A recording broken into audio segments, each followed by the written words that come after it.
მოგესალმებით პატივცემულო მაყურებლებო. დღეს ჩვენი გადაცემის, ჩვენი სამყაროს მეხუთე გადაცემა გვაქვს. მეხუთე გადაცემის სტუმარი არის კავკასიის უნივერსიტეტის მოწვეული ლექტორი, ფსიქოლოგი სალომე ემხვარი. მოგესალმებით სალომე. სანამ სალომეს სიტყვას გადავცემ, მოკლედ იმის შესახებ თუ რაზე გვექნება დღეს საუბარი. ჩვენ წინა გადაცემებში განვიხილეთ სხვადასხვა საკითხები, ისეთი როგორიც არის ანდაზები, სიტყვების მნიშვნელობების შესახებ და კიდევ ვილაპარაკეთ მითების შესახებ. ოღონდ მითების შესახებ ხაზი გავუსვით, რომ მითებს აქვს ორნაირი კონოტაცია, ორნაირი გაგება შეიძლება მითებს. ერთი როგორც უარყოფითი, მაგალითად როგორც არის ეკონომიკური მითები, რომელიც უბრალოდ ტყუილთან არის გაიგივებული და მეორე არის ის მითები, რომლებიც ადამიანის ცხოვრებაში სერიოზულ როლს თამაშობს იმისთვის, რომ კარგად გაიცნობიეროს თუ როგორ მუშაობს ეს სამყარო. ამ შემთხვევაში მითებთან ერთად გულისხმობს ცხადია ზღაპრებს, ლეგენდებს და ასე შემდეგ. ჩვენ ერთ რამეს უნდა მივაქციოთ ყურადღება. იმისთვის, რომ ადამიანმა ეს სამყარო შეიცნოს, ამისთვის რაღაც საშუალებები არის საჭირო. მაგალითად, როდესაც ბავშვი იბადება და იწყებს ამ სამყაროს გაცნობას, თავდაპირველად ბავშვი იმეცნებს ფიზიკურ სამყაროს. ეს კვებით არის, შეხებით არის, ცოცვით არის. ჯერ იმეცნებს იმ სამყაროს, იმ ოთახს, რომელშიც არის. შემდეგ სახლს, რომელშიც არის. შემდეგ გამოდის და შეიძლება ეზოს. მაგრამ იმისთვის, რომ ადამიანი იყოს იმაზე მეტი, ვიდრე უბრალოდ ფიზიკური სამყაროს შემცნობი არსება, ამისთვის მას რაღაცა უფრო მეტი ჭირდება და ეს რაღაცა უფრო მეტი, რაც ადამიანს აძლევს საშუალებას, რომ გაიმუნჯებოს თავისი შემეცნების უნარები და დაინახოს იმაზე ბევრად მეტი, ვიდრე ფიზიკურად შესაძლებელი, ანუ ვიდრე ფიზიკური კონტაქტი შეიძლება შეიმეცნოს.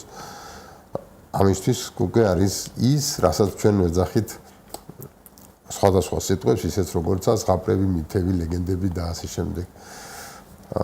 ახლა დღეს ჩვენ სალომესთან ერთად განვიხილავთ საკითხს, თუ რა ხდება ადამიანის ჩამოყალიბების პროცესში, რა როლს თამაშობს მასში მითი და ლეგენდა და ზღაპარი. კიდევ ერთხელ მოგესალმები, სალომე. მადლობა ძალიან დიდი და მოხარული ვარ თქვენთან პირველად სტუმრობით. კი, მე მგონი მოგეწონა ჩვენთან. კი, ძალიან სასიამოვნო ატმოსფეროა. კი, მეც ასე მგონია, ძალიან კარგი ხალხთან ერთად მუშაობთ ამ სტუდიაში. ძალიან კარგი. მე მგონი სწორად ჩამოაყალიბე მიდგომა, რომ ბავშვი სწორედ ფიზიკური შეხებით იწყებს სამყაროს შეცნობას და არა დაუშვათ რაღაცა სხვა. კი, ზედმიწევნით კარგად იყო ნამდვილად ჩამოყალიბებული. სამყაროს შემეცნება ბავშვთან მიმართებაში რეალურად ნამდვილად ფიზიკურ სამყაროში, მატერიალურ სამყაროში გაცნობით იწყება და ეს არის ერთ-ერთი უმნიშვნელოვანესი პერიოდი ბავშვის განვითარებისთვის. ეს მატერიალური სამყარო რასაკვირველია, ემოციური ქვეტექსტებითაც შემოდის რასაკვირველი, იმიტომ რომ პირველი ვისაც მას აქვს შეხება, ეს არის ადამიანები, ეს არის დედა, მამა, ოჯახის წევრები და აი ამ მატერიალურ სამყაროს რასაკვირველია ქვეტექსტად მოყვება ეს ემოციური ფონიც და ის განწყობები და ის ემოციები, რომლებიც მის ირგვლივ ტრიალებს, რასაკვირველია, ის იგრძნობა ჯერ კიდევ ნუსხლად ყოფნის ასაკშიც. მოდი, მინდა დავაზუსტო, თავდაპირველად ემოციური ფონს ისეთივე დიდი მნიშვნელობა აქვს, როგორც ფიზიკურს, თუ მერე თანდათან ხდება ემოციური ფონის უფრო ვერ ვიტყოდი, რომ რომელიმე დომინირებს ამ შემთხვევაში. იმიტომ რომ ძალიან ბევრი დაკვირვებაა იმასთან დაკავშირებით და კვლევები ჩატარებული, აი თუნდაც ნუსხლად ყოფნის პერიოდში რა სახის მიმართებები ხდება, რა სახის ესე ვთქვათ დაკვირვებები შეიძლება ყოფილიყო და ძალიან ბევრმა კვლევამ დაადასტურა, რომ თუნდაც ნუსხლად ყოფნის პერიოდში იქ ხომ ცალსახად არ არის მატერია, იქ არის მხოლოდ ემოციური ნაწილი და იქ აბსოლუტურად ყველაფერს აქვს მნიშვნელობა ბავშვისთვის, დედის გულისცემას, ემოციურ განწყობას, გუნებას.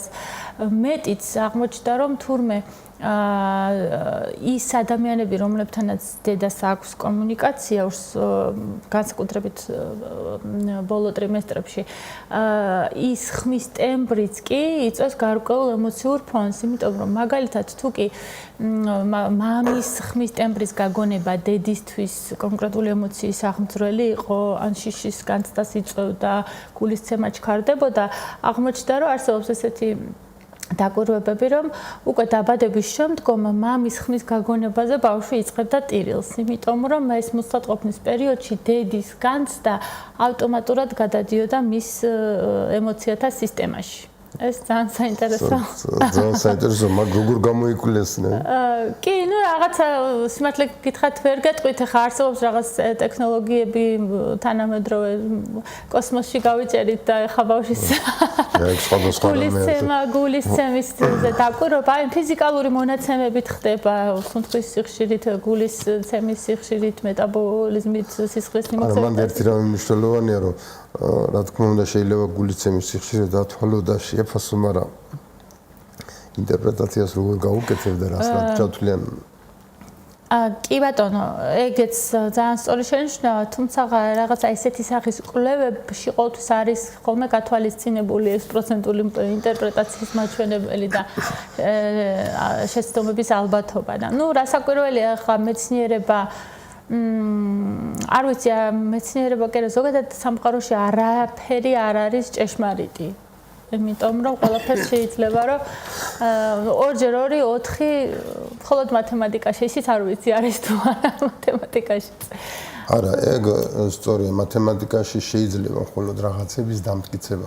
დანარჩენი არსად არ შეიძლება. ყველაზე არაზუსტი მეცნიერება არის მედიცინა. ნუ ფსიქოლოგია ხო საერთოდ მითების სამყაროში ცხოვრობს. ამიტომ ჩვენ უბრალოდ ვაკეთებთ დაშვებებს. ფსიქოლოგია არ არსებობს საერთოდ. ანუ შენ არ არსებული მის არა, არსებობს სასაკვირველია როგორ არა. უბრალოდ აქ არის ძალიან ინტერპრეტაციების სამყაროა. და დაშვებების სამყარო. კი, თანამედროვე მეცნიერებამ და არა მარტო თანამედროვე მუზეუმმა ესე დაკვირვებებმა ძალიან ბევრის თქმის საშუალება მოგვცა, თუმცა ესეც არის დაშვებები, ან მყარი მტკიცებულებები არაფერთან მიმართებაში არ გვაქვს. ჩვენ უბრალოდ ვაკეთებთ დაშვებებს, რომლებიც ხშირ შემთხვევაში მართლდება. და ეს მიმართებები გარკვეულწილად მუშაობს. ხან მუშაობს, ხან არ, ძირითადად მუშაობს. ეს ნიშნავს იმას, რომ ჩვენ გვაქვს არა რამე კანონზომიერების ზუსტი ცოდნა, არამედ ალბათური ცოდნა, რომ ასეთ ვითარება შეიძლება ასე მოხდეს და ასე გაქვს. კი ბატონო. კი ბატონო, ეს არის ცალსახად დაშვებები.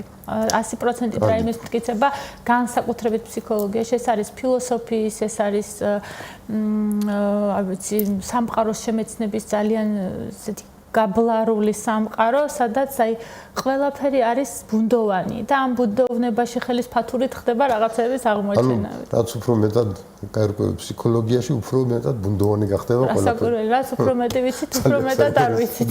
ხო, ცნობილი ამბავია. ასეთი ანეკდოტური შემთხვევები ალბათ სხვაც ბევრია და სხვა მეცნიერებებსაც ანალოგიური თქვენ. ეს ყველაფერი რაც არ უნდა იყოს, სანამ ბავშვი ასე ვთქვათ, ცნობიერ გადაწყვეტილებას მიიღებს, მანამდე მაინც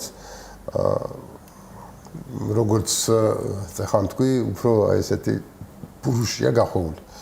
მაგრამ როცა ჩვენი ცნობიერება იწყება, როდესაც ბავშვის ცნობიერება უკვე გაზრებას იწყებს, თუ რა ხდება მის გარშემო, აი იმის შემდეგ რა როგორ ხდება, ეს არის ჩვენი ასე ვთქვათ ინტერესის სფერო. როგორ ხდება ბავშვის ცნობიერების ჩამოყალიბება? მოდი ასეთი პირდაპირ კითხვა დავსვათ, რატომ უყვებით ზღაპარს ბავშვებს? კი ბატონო. მანამდე ხო ვერ მოუყვებით ზღაპარს? ხო, მანამდე არა კი მოუყვები, მაგრამ ისე გასაკეთებ. ესე იგი, პირველ რიგში რომ დავიწყოთ აი მატერიალური სამყაროს შეცნობიდან, იმიტომ რომ ეს უნიშნელოვანესი ფაქტორია პირველი შეხება მატერიალურ სამყაროსთან და ზოგადად იმ გარშემო მყოფ პირებთან, საგნებთან, რომელსაც მომავალში მას მოუწევს ურთიერთობა. პირველი ეს არის, ანუ პირდაპირ არის დაყოფილი კლასიკურ ლიტერატურაში, რომ მაგალითად ამ პირველ პერიოდს ეწოდება აი 1 თვიდან 3 თვემდე ჭვრეტის პერიოდი, ჭვრეტის ხანა, როდესაც ის უბრალოდ დაკვირვების გზით აკვირდება რაღაცას ვიზუალურად სწავლობს სამყაროს. მერე უკვე მოდის ტაცების პერიოდი, როდესაც პირდაპირ მნიშვნელობით უნდა რომ იტაცოს ხელში რაღაცეები. ამ პერიოდს ანუ აქ სწავლობს თავად მატერიას, იმას რა ქვია, ფაქტურას როგორია. შემდგომში მოდის უკვე გემო, ყველაფერი რასაც ის ხელს კიდევს და იტაცებს, ცდილობს რომ პირში ჩაიდოს და გემო გაუსინჯოს პირდაპირ მნიშვნელობით. ეტაპი ყოფილა. ძალიან ბევრი ეტაპია. მერე უკვე იწყება ის რასაც ის ხელში კიდევს იღებს და პირში ასე ვთქვათ აგემოვნებს, მერე ხდება მისი ასე ვთქვათ დაგდება. ანუ ეს უკვე სამყაროს ისეთი შემეცნების მეთოდია, რომ აი რა მოუვა, როდესაც მე ამას ხელს გავუშვებ. ხმა ექნება, დაიმსხრევა და გატყდება და ასე შემდეგ. ამიტომ ამ ეტაპისთვის მაგალითად ხმარი ან მავნებელი ბავშვები ყველაფერს რა აფუჭებენ ტეხავენ.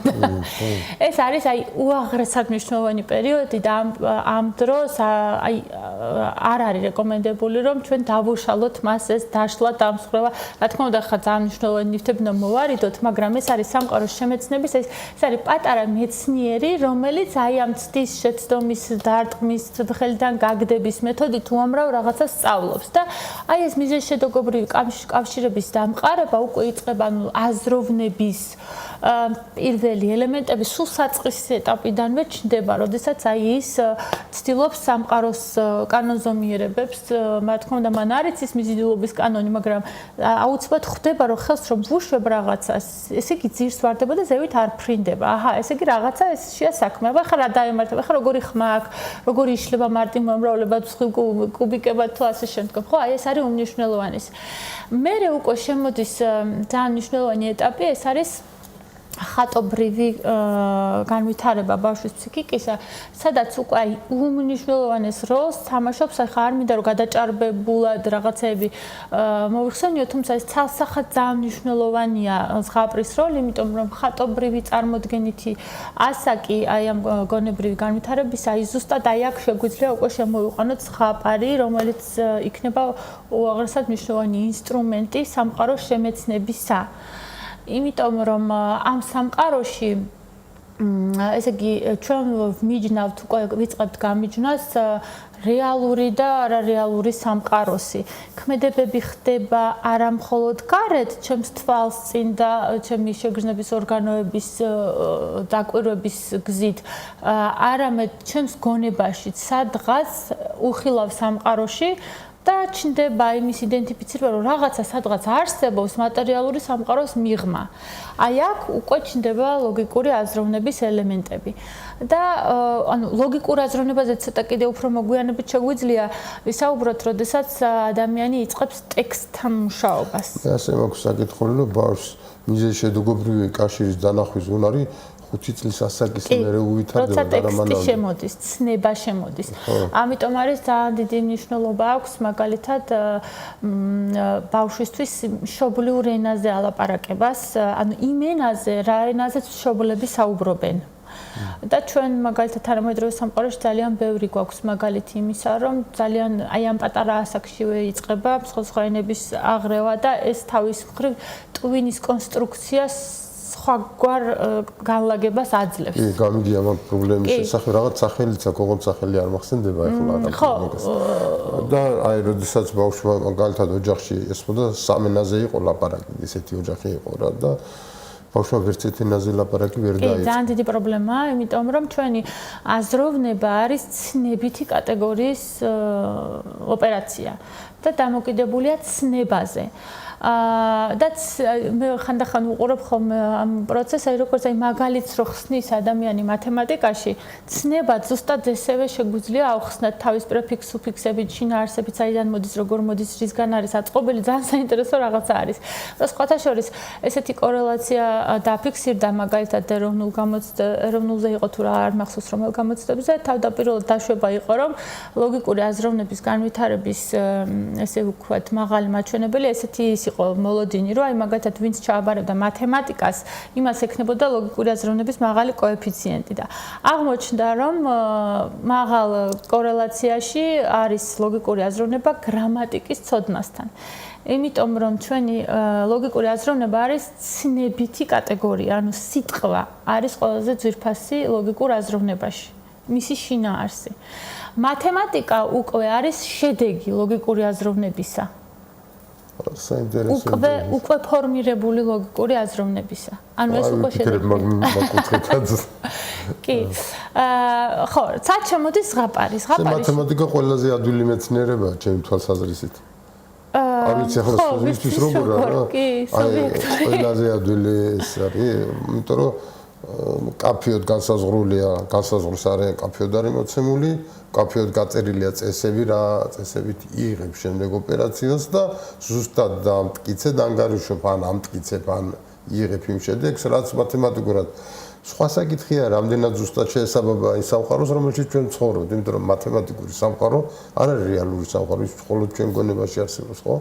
კი, უკვე ჩამოყალიბებულ რაციონში არსებობს, ამიტომ ამბობ რა შედეგია თქვა. ხო, ვაკუთხით ალბათ სწორია, კი. და ამასთან მიმართებაში შეგვიძლია ვთქვა, ანუ მარტივია თუ რთული მაგის განსაზღვრა არ ვიცი რამდენად, ანუ ვისთვის რა არის რა მიმართულებითაც არის განვითარებული, ის არის უფრო მარტივი ალბათ, ახლა ვერ განვაზოგადებ. ჩემთვის იყო ყოველთვის მარტივი, მაგრამ მე სხვა რამე ვიგულისხმობ. მარტივია იმ თვალსაზრისით, რომ ის კონსტრუქციები ზუსტად იგება და ზუსტად მიდიხარ იმ შედეგებად. იქ მტკიცდება რაღაცები, რაც არსად არ ხდება სხვაგან.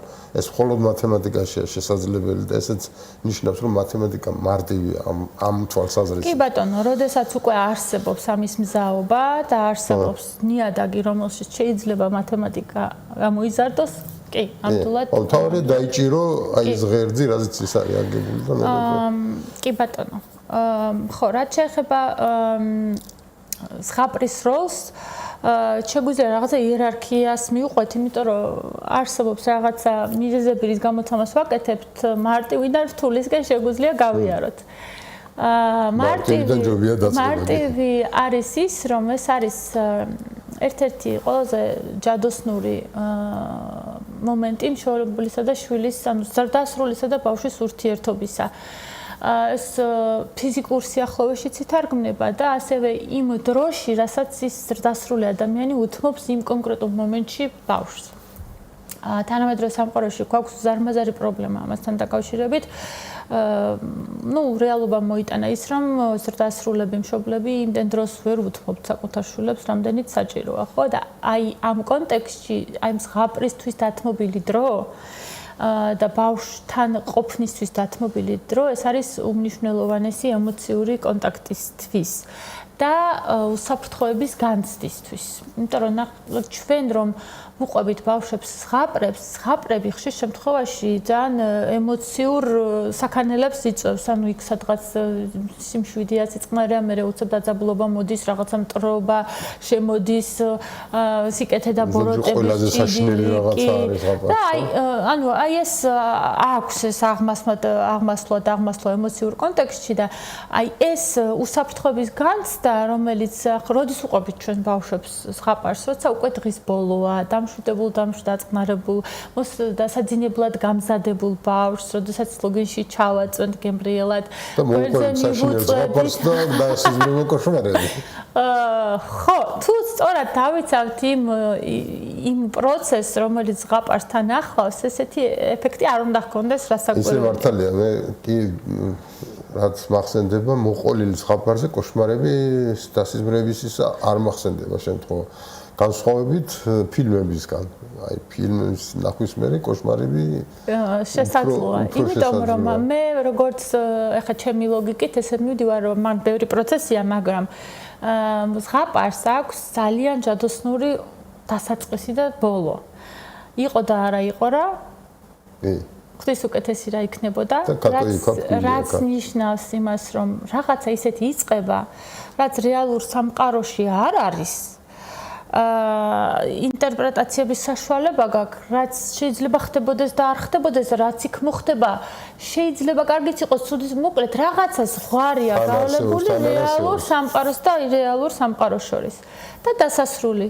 ქატო იქა, ფქული აქა, ჭირი იქა, ხენი აქა. ანუ ის ყველაფერი, რაც მე მოვყევი და რაც მოხდა აი ამ პერიოდში, ექვემდებარება გაფილტრას, ანუ ფქვილის რითი გაიცრება, განირჩევა კატოსგან, რომ ცრის პროცესში რაღაც არის ნარჩენი უსარგებლო ინფორმაცია, რომელიც უნდა გაუშვა და რაც ძირითადი მნიშვნელოვანი არის რაღაცა მორალური ღირებულებების კონტექსტი და ის რაც ჯადოსნური და ღირებული მოყვება ამ ზღაპარს, ის უნდა დაიტოვა გადასამუშავებლად, შემდგომში სამუშაოდ, სადღაც იქვე არ რჩება, მთელი ცხოვრება მოყვება ადამიანს ის ქვეტექსტები. ამიტომ მას აქვს მკვეთრად განსაზღვრული თავი და ბოლო, რაც იმას ნიშნავს, რომ მე ვიწყებ და მე ვასრულებ და ამიტომ თუ სწორად არის დაწყებული და დასრულებული, ეს სამყარო რეალურში სწორად დაბრუნდება ბავშვი და სწორად გააგრძელებს ცილს. ამიტომ ესე იგი გამოდის, რომ ის დასაწყისი იყო და არა იყო რაც და ის დასასრული და აუცილებლად უნდა კრავს აი ამ ციკლს, აი ეგრეთ წოდებულ გეშტალტს რო ეძახით, იწყება და სრულდება აი ეს ციკლი. ძალიან საინტერესოა. ანუ ეს არის იმისთვის, რომ ადამიანი ბავშვი ემოციურად არ დავძაბოთ, უნდა სულკად მიიღოს.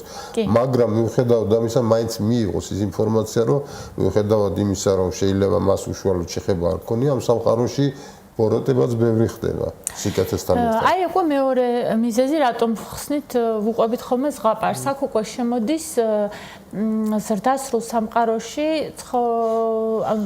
ცხოვრებაში არსებული მიმართებების, არსებული კანონზომიერებების ქვეტექსტები. აი როგორ შეიძლება რომ სამყარო როგორ მუშაობს ზოგადად, აი ეს ფორმულები გარკვეული მეტაფორებით, სხვადასხვა სახის შეფარული გზებით შემოდის ეს ყველაფერი და ასე ვთქვათ, როგორც აგურები, ისე ჩალაგდება ბავშვის ფსიქიკაში, რომელიც საბოლოო ჯამში ზრდასრულ ცხოვრებაში თავის როლს თამაშობს. და მესამე ასევე მნიშვნელოვანი ეს არის ემოციური მოთელვა, ანუ ის ემოციური ნაწილი, რომელიც ჯერ კიდევ არ აქვს ბავშვს განვითარებული და ჯერ კიდევ ძალიან საწყის ეტაპზე იმყოფება, ხა, იმიტომ რომ ბავშვი იზრდება ძალიან მეგობრულ გარემოში, კლასიკურ ვარიანტში, ხო, მას ეფერებიან, ზრუნველობენ, ხანდელი საშუალებები, რა თქმა უნდა, ესეთებიც ხდება და ამიტომ მას რაღაცა თითქოს გაფილტრული ემოციების პალიტრა ხდება ყოველდღიურ ცხოვრებაში და იმით, რომ ჩვენ ამ ზღაპრებში გარკვეულ აი ამ ემოციურ საქანელებს ვთავაზობთ, აქ უკვე ხდება აი ამ პალიტრის გაცნობა, რომ სამყაროში არსებობს ბოროტებაც, არსებობს სიკეთეც, არსებობს წინააღმდეგობის გაწევის პროცესი, ბევრი რამე არსებობს, ცუდიც არსებობს, კარგიც არსებობს, ბოროტი ძალები არის, რაღაც ბნელი ძალები, რაღაცა ჩრდილები, საშიში რაღაცეები და ასე შემდგომ. ჩვენ კლასიკურ ვარიანტში ბავშვებს არ ვაძლევთ დასრულები მის საშუალებას, რომ ეს ცოცხალი ემოციები ასე მრავალფეროვნებით და არც არის ალბათ სწორი. არა, ვერც მიცემთ პრინციპში, იმიტომ რომ ეს არის მოსამზადებელი შეუქმნი რაღაც პრობლემას. რა თქმა უნდა.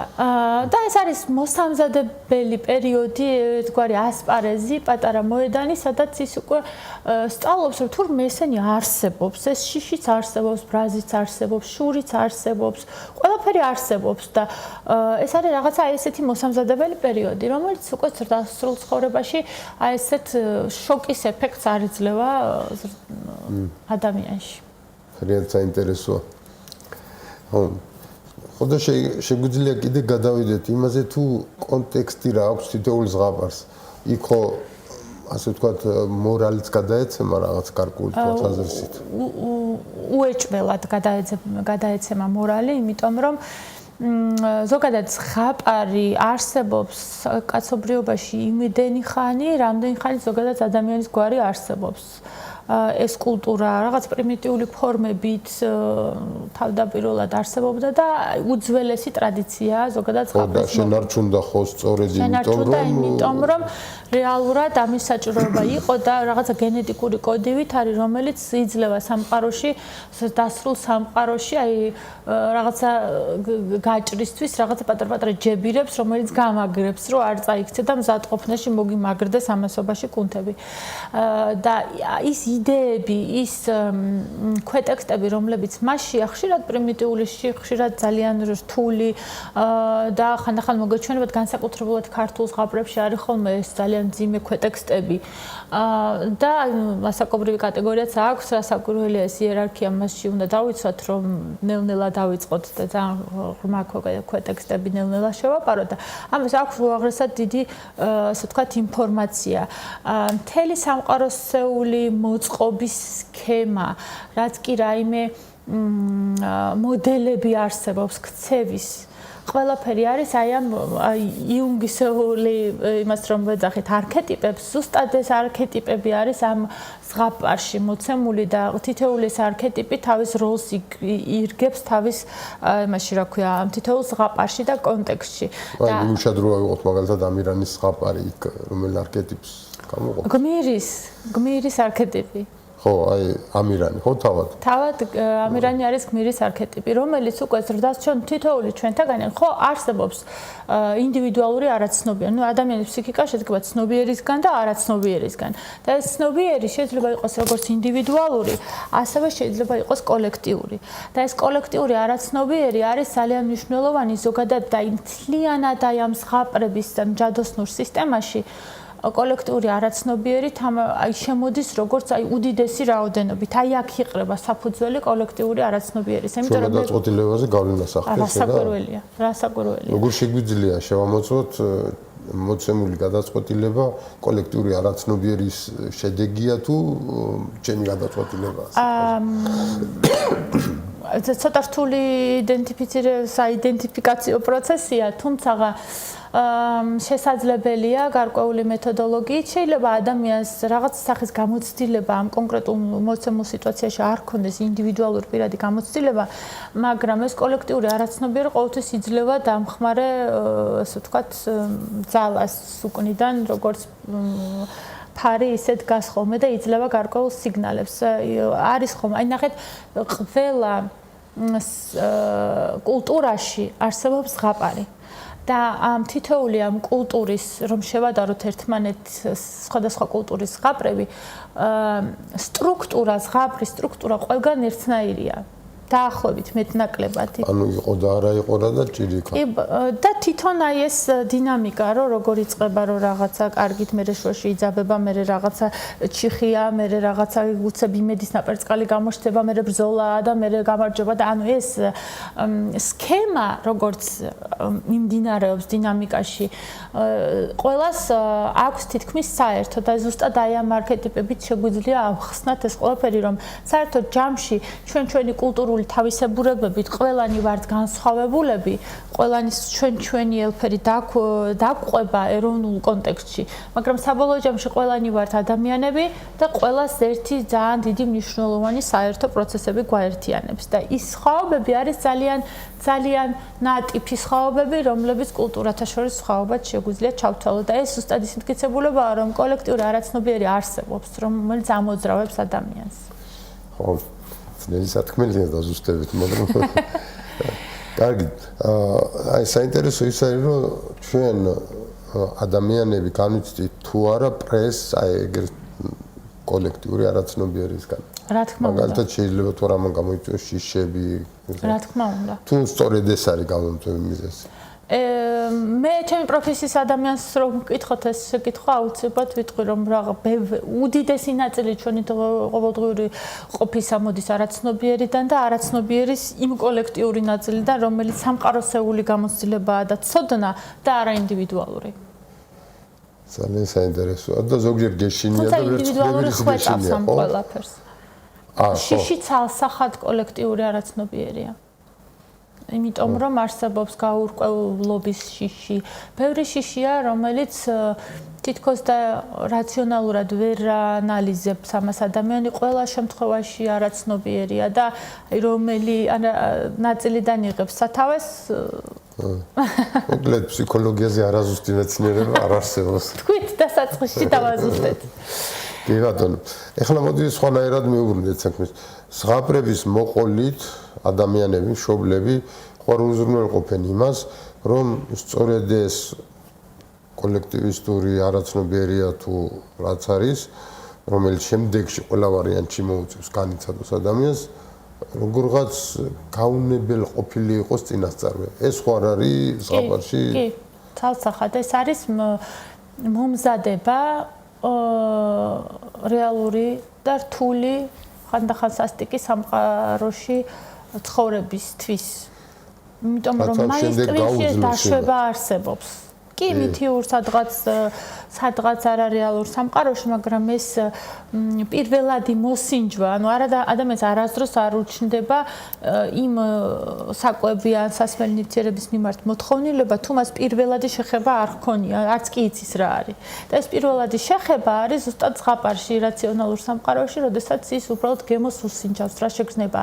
და განსაკუთრებით აქ ძალიან მნიშვნელოვანია ის არის დამოკიდებულია იმაზე, რა იმ მკითხველი, ვინც უყვება ზღაპარს, ვინც უკითხავს, რამდენად ხარისხენად აკეთებს ამას, იმიტომ რომ ხშირ შემთხვევაში, კარგ ვარიანტში, მკითხველი აუცილებლად მოაყოლებს მას ექსპრესიას და სხეულებრივ გამოვლინებას. ეგ თავისებური ნიჭია ყველას არ შემიძლია. ხო, რა საკურველია ყველას არა აქ ამის ნიჭი, მაგრამ ესეც ზუსტად ის გენია, რომელიც ადამიანს დაბადებიდან მოყვება.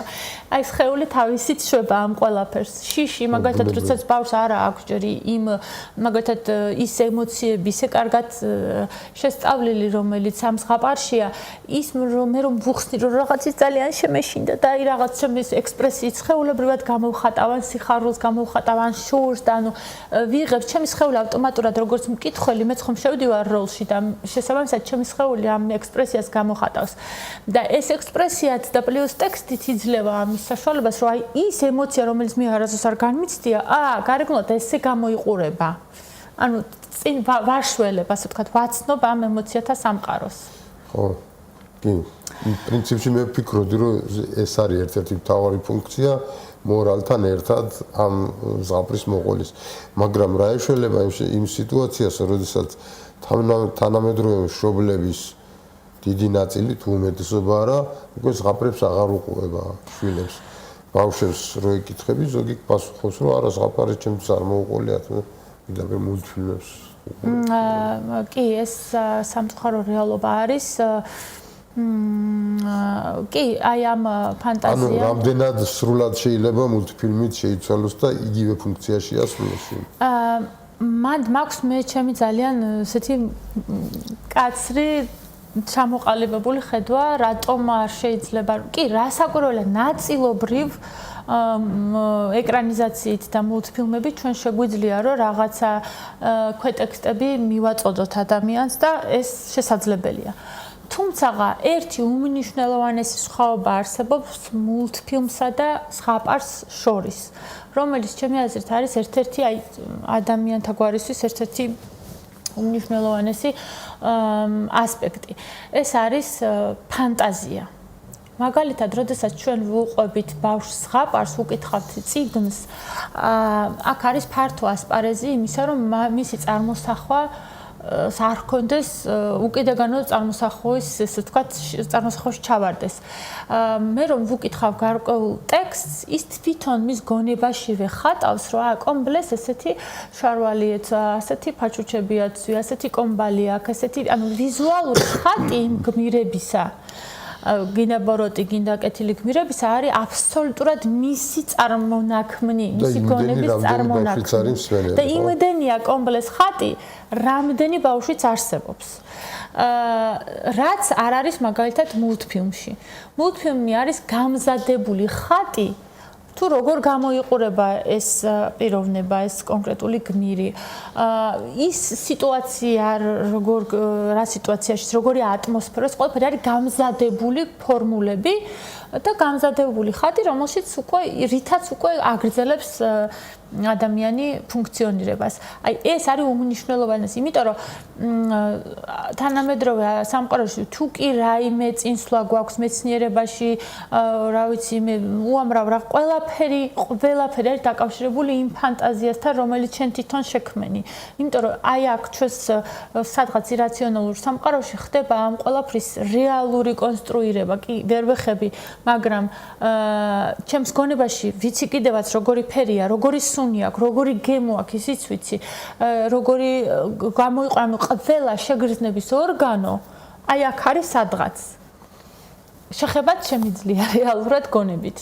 ამიტომ აი ეს ძალიან მნიშვნელოვანი ინსტრუმენტი ეცლება ბავშვს ხელიდან, რასაკურველია სრულად არა, იქ რაღაცებით ანაზღაურება ხდება ამ ყველაფრის, მაგრამ აი ეს გამზადებული ხატი ასე ვთქვათ დათური სამსახურია ბავშვისთვის. ხო, ეს გასაგებია. მოდი სხვანაირადაც დავსვათ კითხვა. პირიქით თუ არის რამე რაც რაში აქვს უპირატესობა მულტფილმის ყურებას. იქნებ რაღაცა პირიქითაც არის. პირიქით იქნება რასაკვირველი ხა ზუსტად მაგაზე არ დავფიქრებ ვარ. მაგალითად მე შემიძლია ვთქვა რომ იქ მუსიკალური გახმოვანება უფრო კარგი კი ბატონო. ისა რაღაცები შეიძლება უფრო მეტად იყოს ემოციის მიმტანი. კი, როგორ არა შემოდის იქ მუსიკაც რასაკვირველია იქნება ეს ეფექტი ნამდვილად აქვს. იმიტომ რომ აი ეს სინერგია იმ ყველაფრისა რაც იქ ტრიალებს ერთობლივად უკვე გამზადებული ფორმით და უფრო მეტი შთაბეჭდილებაც რასაკვირველია შეიძლება მულტფილმმა გამოიწვიოს. თუმცა ამ ყველაფრის უზრუნველყოფა შეუძლია ჩვენს ტვინსაც. ავტომატურად, ანუ ამ ყველაფრის შექმნა კიდევ უფრო მეტი სიმძლავრით შეუძლია იმითავითვე შეუძლია ჩვენს გონებას. და რატომ ამჯობინებენ ბავშვები მულტფილმს, ვიდრე მოყოლილი ზღაპარს, ტვინის სიზარმაცის სამბავი ხო? იმიტომ რომ გამზადებულია. ბავშვებს რატო უყვართ ხშირ შემდგომ როცა დაუგვიანდებათ მყარი საკვების კვება აბლენდერებენ ხოლმე მშობლები რომ აი დასაწყისში და მე დიდხანს რომ გაყვებადეს ბლენდერის საჭმელი, იმიტომ რომ უკვე შეჩვეულია გამზადებულს და არ სჭირდება ზედმეტი ფიქრი. მიზეზი ბავშვებიდანვე ვაზარმაცებთ სინამდვილეში თუკის მეტიც მაგალითად წიგნი რომელსაც ჩვენ ვაკითხებთ ბავშვს თუ ის არის ძალიან ილუსტრირებული კი ეს ლამაზია ბევრ წარმოდგენას იძლევა და ნამდვილად სასიამოვნოა ხა მაგასაც ნუ ვიტყვით რომ მხატვრულ ნაწილსაც ძალიან დიდი მნიშვნელობა აქვს და იმ ესთეტიკას რომელიც ამ იმაში რა ქვია ვიზუალურ ნაწილში შეიძლება მოვიპოვოთ მაგრამ აი იმ პატარაობის ასაკში როდესაც ჩვენ აი ეს ვიზუალური ხატი უნდა შეექმნას ბავშვს უმჯობესია რომ უფრო იყოს აი ფანქრით ნახატი მაგალითად მარტივი ნახატები სადაც ფანტაზიას უფრო მეტი გასაქანი აქვს აი მაგალითად მე ძალიან არ მიყვარს ბარბის თოჯინები ახლა არაფერს არ ვერჩი ამ ბარბის თოჯინებს მაგრამ ჩემ ბავშვობაში იყო უკვე ბარბი რაღაცა აი ფეხს იდგავდა და ვოცნებობდი ძალიან მინდოდა და როგორც იქნა რაღაცა 9-10 წლის ასაკში უკვე მქონდა ბარბი მაგრამ ამ გადმოსახედიდან ის თოჯინები რომლებიც მე ბარბამდე მქონდა ისინი იძლეოდნენ ძალიან ბევრი ინტერპრეტაციის საშუალებას ყველას თავის ხასიათი ჰქონდა და სხვადასხვა ემოციას იწვევდა ის რაღაცა ბოროტი პერსონაჟი იყო ის რაღაც სხვანაირი იყო ანუ რაღაცა სხვადასხვა ინტერპრეტაციის საშუალება იძლეოდა. ბარბი არის უკვე გამზადებული ხატი და ეს ხატი არის შექმნილი უკვე სამყაროში არსებული სტერეოტიპებიდან გამომდინარე, რომ ის ვიწრო წელი, ის რაღაცნაირი ტუჩები, პატარა ცხვირი და აი ის სტანდარტები რეალურად ახლა მე არ ვიცი მიზეზშედეგობრივი კავშირი დღეს ქალბატონები რომ ბარბებს გვანან ბარბის დამსახურებაა თუ ქალბატონების გამო და ამ მსგავსეს ბარბის არ ვიცი, მაგრამ ეს სტანდარტია უკვე რომელიც ადამიანმა შემოიტანა და იმ სტანდარტის მიღმა ყველა სხვანაირია. არა ისეთი როგორც ძალიან საინტერესო ამბავია. ხადი აი ალბათ ვიღაცა მე გამოიკვლევს მომავალში და გავიგებთ საიდან მოდის ეს. ანუ ეს გამზადებული, გალამაზებული სურათხატები ესთეტურ ნაწილში შეიძლება ძალიან სასიამოვნოა და ზრდასრულ ცხოვრებაში კიდევ უფრო სასიამოვნოა ალბათ, მაგრამ აი იმ განვითარების იმ 2-დან 7 წლამდე ასაკისთვის გარკვეულწილად გამზადებული რეცეპტებია, რომლებიც აი იმ ფანტაზიის განვითარების უნარს ცოტა აბლაგვებს. ანუ მე რო ბავშვს ხაპარს უყვებოდი, როდესაც ის პატარა იყო, ის დრო ყველაზე ძვირფასია მასთან ურთიერთობის და კომუნიკაციის ამბავში. იმედია მშობლები გაითვალისწინებთ ამას ბავშვებს ხავს ერთ ზღაპარს მაინც მოუყვებით. მე ასე ვაკეთებდი ხოლმე რომ შევთავხდებოდი აი არ მოწყინდებოდა ჩემ შვილს არასოდეს და კიდე რა შევთავხდებოდი აი ორ ზღაპარს კიყვები და მე იძინე ორ ზღაპარს მოუყვებოდი. და ალბათ პირველ რიგში შუაშივე ეძინებოდა ხო? არა. მე უბრალოდ პირობა ქონდა დადებული და ვერ შვიდობებოდი, ტოვებდი მარტო რომ დაეძინე. ეს უფროსო და მეორე ერთი და იგივე ზღაპრები იყო თუ სხვადასხვა? ერთი და იგივეს მეორები თვითონ მიკვეთავდა ამასაც არ თავის ლოგიკა. ერთ სიტყვას სხვანაირად თუ ვიტყოდი, ეგრევე მისწორებდა. იმიტომ რომ მას უკვე თავის წარმოადგენაში ყველაფერი ჰქონდა. სიტყვაც, აი ლოგიკური აზროვნების განვითარების ნაწილში უკვე ძალიან მნიშვნელოვანია ეს აი ხო უკვე მე რთულდება იგავარაკები და ასე შემდგომ, ხო? იქ სიტყვას იმიტომ გისწორებდათ რომ უკვე არის ცნება შემოსული მის გონებაში. ის უკვე ენაშია და იმ ენაში აზროვნებს. ამიტომაც ჰქონდა ეს აი მანდიდან გამომდინარეა და ამით ამ საკითხით უკვე უნდა დავამთავროთ. მანდიდან გამომდინარე არის რომ ის როდესაც მის ბავშვობის დროინდელ ცნობიერებაში რამე არასწორად არის ჩამოყალიბებული, ან შეცდომით არის ჩამოყალიბებული, ის უკვე თითქმის აღარ ექვემდებარება კორექტირებას ზრდასრულობის ასაკში. ეს უამრავი მაგალითი გვაქვს ისეთი, როდესაც ადამიანის თითქოს ძალიან ცხად რაღაცას უხსნი, მაგრამ გაგებინება წარმოუდგენელია. კი, ზუსტად ამ საწყისებიდან მოდის ეს ყველაფერი. ყველაფერი დაგვრჩა, სათქმელი ის რაც გინდოდა და უზარმაზარი თემაა, შეიძლება რასაკვირველია ძალიან დიდი ინტერპრეტაცია მიეცეს, თუმცა მაშინ დღეს მე მგონი დავამთავროთ ამ ეტაპზე. მე სალომისგან პირობას ავიღებ, რომ შემდეგში, როდესაც მსგავსი საკითხის განხილვა იქნება, ან უფრო სიღრმისეული განხილვას გადავწყვიტავთ, სალომე ისე გვესტუმრება. კი ბატონო, არ ვარ წინა. და კიდევ გავარჩევთ ამ მსგავს საკითხებს, შეიძლება ეს ფორმატი ცოტა სხვანაირი გავხადოთ მომავალში, გააჩნია როგორ უფრო საინტერესო გამოგვივა ფორმატი. სალომესგანაც მივიღებ შენიშვნებს თუ რამეს გვეთქვის. ახლა დაგემშვიდობებით მომავალ შეხვედრამდე.